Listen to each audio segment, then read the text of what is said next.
हर जगह मनुवादी सोच वाले लोग बैठे हैं। जज का मतलब ये नहीं कि आप ये उम्मीद करें कि वो न्याय भी करे। जनता के रुख को देख के रंग बदलने लगा है कि बीजेपी ने डबल गेम खेला। एक तरफ SC ST OBC को खुश करने की दिखावटी कोशिश की और दूसरी तरफ फिर स्वर्णवादी सोच के तहत, मनुवादी सोच के तहत अपने लोगों को भी खुश कर दिया। कोर्ट के अंदर अपने वकील को कह दिया कोई आर्ग्यू नहीं करना, इसको स्टे होने दो, और स्टे हो गया। लोग मनवादी मीडिया के माध्यम से एक बड़ा आंदोलन का रूप दिखाकर मुट्ठी भर लोगों का, और जिस तरीके से कोर्ट तक को प्रभावित करने की कोशिश की गई है, उसके खिलाफ बड़े आंदोलन की तैयारी है।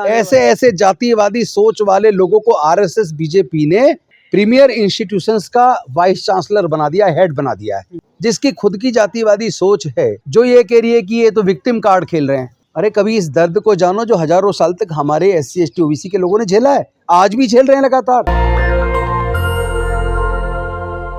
की जो नई गाइडलाइंस है उसको लागू करने की मांग की जा रही है।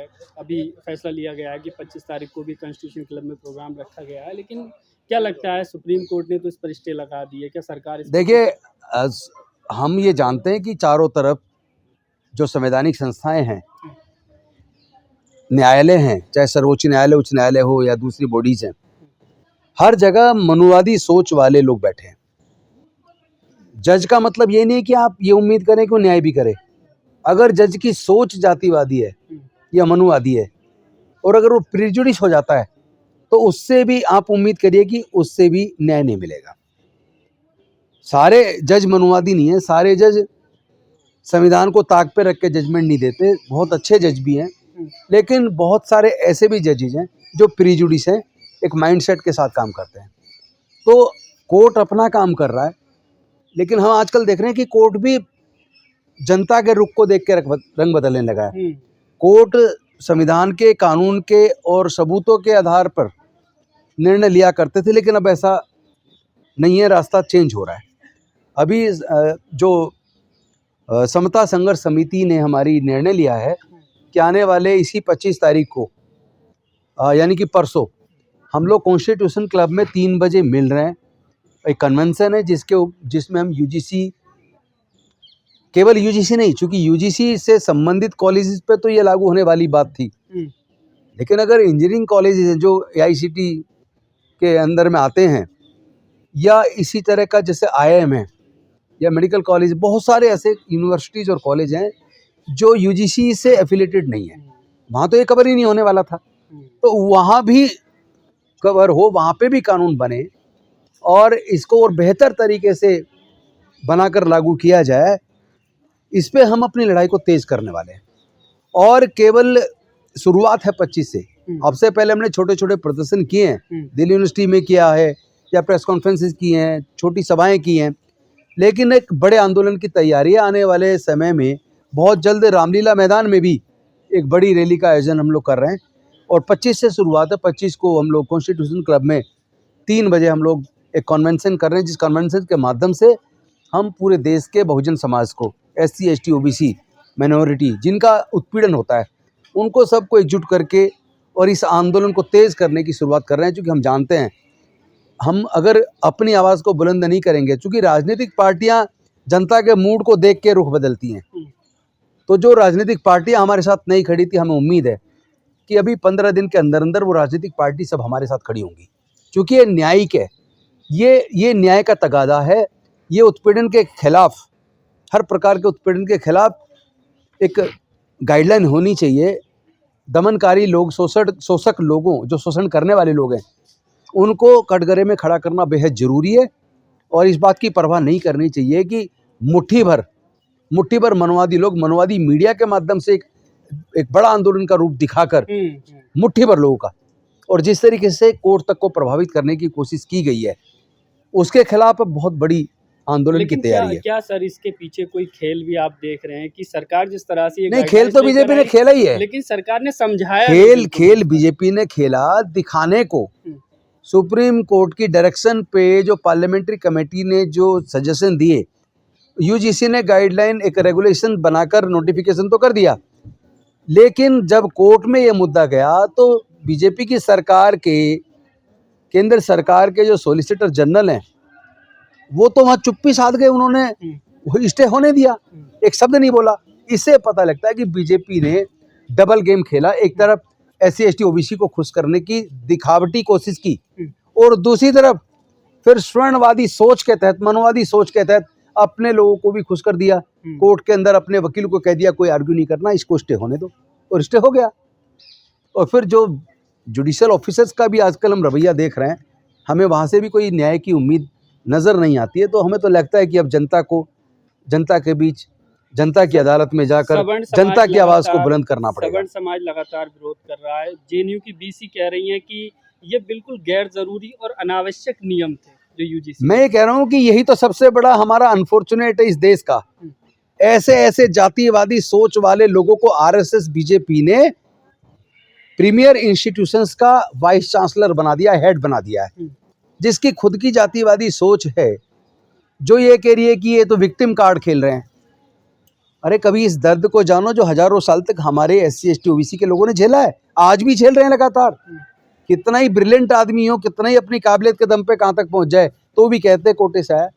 आपको पता होगा 2016 बैच में जिस लड़की ने टॉप किया था, टीना डाबी, उसको भी कह रहे थे कोटे से आ गई। She was the topper of that batch, in spite of that उसको कहा गया कि कोटे से आ गई। तो ये मन का सोच का है। जो जातिवादी मनवादी सोच वाले लोग हैं, उनको दूसरे काबिल जब लोग सामने खड़े नजर आते हैं तो वहाँ ये घबराने लगते हैं, और फिर वहाँ जाति का कार्ड खेलना शुरू कर देते हैं। लेकिन सर अब ये लड़ाई जो है कहीं ना कहीं देखने में आ रहा है कि ये ब्राह्मणवाद UGC को छोड़ के ब्राह्मणवाद के मुद्दे पर आ गई है कि भाई ब्राह्मणवाद के खिलाफ जो है ये पूरा नैरेटिव किया जा रहा है समर्थक में जो। आप पहले बात समझिए कि क्या नैरेटिव BJP बनाना चाहती है, और BJP वाला ये मीडिया जिसको आप मेन स्ट्रीम मीडिया समझते हैं, मेन स्ट्रीम मीडिया नहीं है।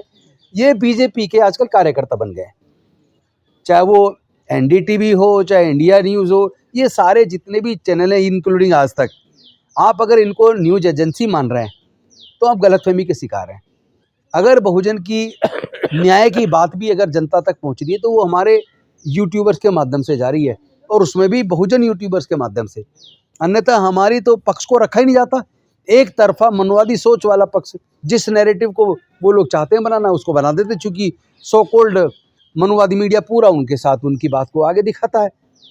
तो हमें इस बात से परवाह नहीं करनी है। लेकिन सर ये नियम कैसे लागू होंगे, क्योंकि विपक्षी पार्टियां जो हैं वो भी खुल करके नहीं आ रही है सामने बहुजन हितों। मैंने बताया ना कि राजनीतिक पार्टियां जनता का रुख भांपती हैं, वेट एंड वॉच करती हैं। अब जब ये बहुजन लोगों ने खड़ा होकर शुरू कर दिया, तो आपने देखा होगा कई विधानसभाओं में भी हमारे जो बहुजन समाज से जुड़े जो विधायक उन्होंने आंदोलन किया है, धरना प्रदर्शन किए हैं चलती विधानसभा के अंदर। इसका मतलब अब पॉलिटिकल जो पार्टीज है वो अपना रुख बदलेंगी, और वो बहुजन समाज के जायज़ मुद्दों पर शोषण के खिलाफ हमारी आवाज़ जरूर बनेगी। एक पॉइंट सर मैं जोड़ना चाहूँगा, खासतौर से चूँकि राहुल जी से सर मिल के अभी आ रहे हैं, और राहुल जी के समक्ष पूरी बात UGC वाली मसले को रखा गया, सर ने रखा वहाँ पे। और कांग्रेस पार्टी की मैं समझता हूँ सोच भी है कि समाजवादी और सामाजिक न्याय मिले। आप ही बता दीजिए सर, क्या राहुल नहीं, उन्होंने स्पष्ट कहा है किसी का शोषण नहीं होना चाहिए, और दलितों का जो लगातार शोषण हो रहा है, जो मनवादी सोच वाले वाइस चांसलर हर जगह बैठे हैं, यहाँ तक कि प्रोफेसर बनाने में, हेड बनाने में, हर जगह डीन बनाने में मनवादी सोच आगे लगातार बढ़ रही है, और बहुजन के खिलाफ जिस तरह का एक षड्यंत्र रचा जा रहा है, इसलिए इस न्याय की आवाज़ को बुलंद करने की जरूरत है। पर सर ये लड़ाई UGC से हटकर अब मनुवाद और ब्राह्मणवाद पर आ गई ना सर। देखिए एक बात समझिए कि BJP के पास कोई चारा नहीं होता। जब जब पूरे देश में वो एक्सपोज होते हैं, जब पता लगा कि अमेरिका के साथ जो ट्रेड डील एक तरफा हो गई और ट्रंप की शर्तों पे हो गई, देश की किरकिरी हो गई, देश को आर्थिक हानि भी बड़ी मात्रा में हुई है। ट्रंप जिस तरह धमका रहे हैं, और जिस तरह नरवणे जी की किताब से जो खुलासा हुआ किस तरह चीन भारत में एंट्री कर रहा था, और हम और चुप्पी साधे रहे, हमारे BJP सरकार चुप्पी साधे रही, इससे वो इतने बुखला गए कि वो उस पूरे नैरेटिव को बदलने की कोशिश कर रहे हैं। उसी घबराहट में वो आजकल जो भी न्याय की बात करता, संविधान की बात करता, उसी को देशद्रोही कह देते हैं। तो उसकी परवाह नहीं करनी है, हमें इस सामाजिक न्याय की लड़ाई को आगे बढ़ाना है। साधु संत कह रहे हैं कि इसको लागू ना किया जाए, यानी देश में गृह युद्ध हो जाएगा। साधु संत थोड़ी ना देश को देखेंगे, साधु संत अपना देखें, काहे के साधु संत भाई। अरे हमारे दलितों का उत्पीड़न हो रहा है, पिछड़ों का उत्पीड़न हो रहा है, आदिवासियों का उत्पीड़न हो रहा है। कोई एक घटना तो बताइए कि जाति की वजह से किसी ब्राह्मण का बनिए ठाकुर को उत्पीड़न किया गया हो, किसी को पेशाब पिलाया गया हो, जाति की वजह से किसी को जानबूझ के फेल कर दिया हो। एक घटना बता दो पूरे देश में और हम आपको हजारों घटनाएं बता देंगे जहाँ SC ST OBC को जाति की वजह से प्रताड़ित किया गया, जाति की वजह से फेल कर दिया गया, जाति की वजह से प्रमोशन रोक दिया गया। हम तो हजारों घटना दिखा सकते हैं। हिंदू समाज बढ़ जाएगा, ये कमजोर हो जाएगा। अरे भाई जाति हमने नहीं बनाई, ये बड़े व्यवस्था हमने नहीं बनाई। मनुस्मृति के पोषक बीजेपी के लोग हैं और दोष दे रहे हैं कि अब बहुजन समाज को। यही तो कोर्ट ने ग्राउंड लिया, इससे समाज बढ़ जाएगा और इसका मिसयूज हो सकता है। अरे समाज इससे नहीं बटेगा, इससे तो समाज को जोड़ने की एक रास्ता बनेगा, वरना उत्पीड़न करने वाले लोगों का हौसला आप लोगों ने बुलंद कर रखा है। वही तो खुलेआम गुंडागर्दी कर रहे हैं हर यूनिवर्सिटी के अंदर। आप देखिए जरा जाकर किसी भी कॉलेज में, यहाँ पढ़ाई बंद हो गई है, लगातार रोज कोई ना कोई प्रोग्राम होता है, रोज कोई ना कोई RSS का वो बुलाया जाता है वहाँ। तो यूनिवर्सिटी बची कहाँ है? हम लोग थोड़ा ना कोई समाज को बांट रहे हैं, देश को बांट रहे हैं। रही बात मिसयूज की, तो कौन सा कानून है जिसका मिसयूज नहीं हो सकता? करने वाले करते हैं, लेकिन मिसयूज करने के खिलाफ भी तो कानून है कि अगर कोई झूठा मुकदमा बनाता है तो उसको फॉल्स इम्प्लीकेशन का केस बना के उसको भी सजा दी जा सकती है। दिलाओ ना।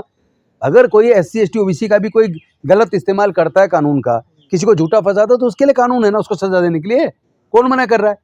तो ये इनके झूठे जो ये मतलब फॉल्स आर्ग्यूमेंट और फॉल्स नैरेटिव जो बनाने की कोशिश की जा रही है, बहुजन समाज के लोग उसमें फंसने वाले नहीं है। आखिरी सवाल, मोहन भागवत जी ने बयान दिया कि अब हिंदुओं को 3 बच्चे पैदा करने चाहिए और जो लोग पहले मोहन भागवत जी खुद शादी कर लें, उसके बाद बात करें। संदेश किसी को बाद में दें, पहले ये बता दें मिस्टर मोहन भागवत, आपकी सरकार है 12 साल से, आपके शासनकाल में सरकारी engineering college, medical college, law college, एक एक डिग्री करने के लिए 20 लाख से 50 लाख रुपया चाहिए। आप कह रहे हो 3 बच्चे करो, पढ़ाएंगे कहाँ से? पहले तो जो अभी पढ़ रहे हैं, पढ़ाई छोड़ रहे हैं, पैसे का अभाव में फीस देने के पैसे नहीं है, उसका इंतजाम करा दो ना। तुम्हारी तो सरकार है, आज ही करा दो ऑर्डर। 3 का हम तो 4 भी कर देंगे। अरे पहले फीस का इंतजाम करो, उनके इलाज का इंतजाम करो, उनकी नौकरी का, रोजगार का इंतजाम करो। आपके बस की तो कुछ है नहीं, जुबान चलाते रहते हैं। सर, भारत पर कुत्ते चोरी का आरोप लग रहा था। किस पे? भारत पर। अब देखिए, ये तो बेइज्जती करवाई है ना। वो बीजेपी से जुड़े, गलगोटिया यूनिवर्सिटी बीजेपी से जुड़े लोग हैं, क्योंकि बीजेपी की सरकार बनने से पहले जरा देखिए कहाँ थी गलगोटिया यूनिवर्सिटी, क्या हालत थी, कहाँ से कहाँ तक पहुँचा दिया। तो बीजेपी की सोच ही चोरी की है। जिसकी मानसिकता में चोरी हो, जिसके मानसिकता में नंगापन, वो दूसरे को नंगा कह रहे हैं। अभी तो आरोप लगता है वोट चोरी करते हैं, कुत्ते भी चोरी होने लगे सर। वही तो है, गद्दी छोड़ो। सुनो, केवल वोट चोर नहीं, पूरा का पूरे चुनाव चोरी हो रहे हैं अब तो। और कुत्ता लेके चाइना का दिखा दिया कि ये हमारा है, बेइज्जती करा दी पूरे देश की। उस पे नहीं बोल रही, उस पे बीजेपी नहीं बोल रही, और भी कईयों ने किया है। विप्रो ने किया है उसी दिन, मतलब भारत, वो वैष्णव जी के ट्वीट में है। यही तो मैं कह रहा हूँ कि बीजेपी जो हमारे जो इंडियन यूथ कांग्रेस के लोगों को कह रही है कि इन्होंने विदेश के सामने बेइज्जती करवाई है। यार बेइज्जती तो तुमने करवाई है, दूसरे का माल को अपना चिपका चप्पा लगा कर उसको आप प्रचारित करो, तब बेइज्जती दुनिया में, पूरे दुनिया के अंदर देश की बेइज्जती हुई है।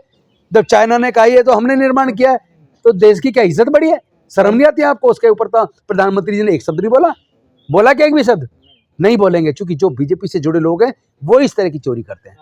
भाई वर्णवाद का आधार ही चोरी है, वर्णवाद चोरी पे टिका हुआ है, वर्णवादी मानसिकता ही चोरी की मानसिकता है।